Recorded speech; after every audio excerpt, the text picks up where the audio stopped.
മലപ്പുറം നഗരസഭ ചെയർപേഴ്സണായി അഡ്വക്കേറ്റ് റിനിഷ റഫീഖ് ചുമതലയേറ്റു. ഭരണാധികാരി കൂടിയായ ജില്ലാ പട്ടികജാതി വികസന ഓഫീസർ ഷാജി റിനിഷയ്ക്ക് സത്യവാചകം ചൊല്ലിക്കൊടുത്തു.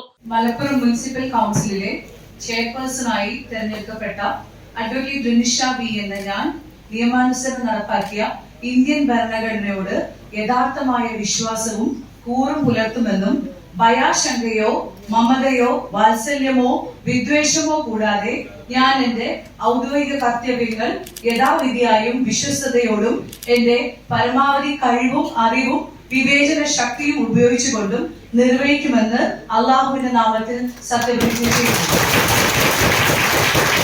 രാവിലെ നടന്ന കൌൺസിൽ യോഗത്തിൽ തിരഞ്ഞെടുപ്പിലൂടെയാണ് റിനിഷ ചെയർപേഴ്സൺ സ്ഥാനത്തെത്തിയത്. റിനിഷയെ സ്പിന്നിംഗ് മിൽ വാർഡംഗം മറിയുമ്മ ഷെരീഫ് നാമനിർദ്ദേശം ചെയ്യുകയും പാണക്കാട് വാർഡംഗം പരി അബ്ദുൽ മജീദ് പിന്താങ്ങുകയും ചെയ്തു.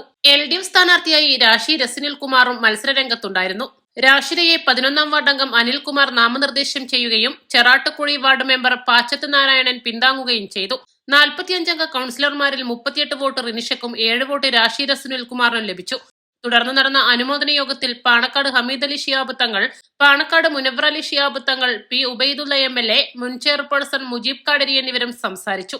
East live, Malappuram.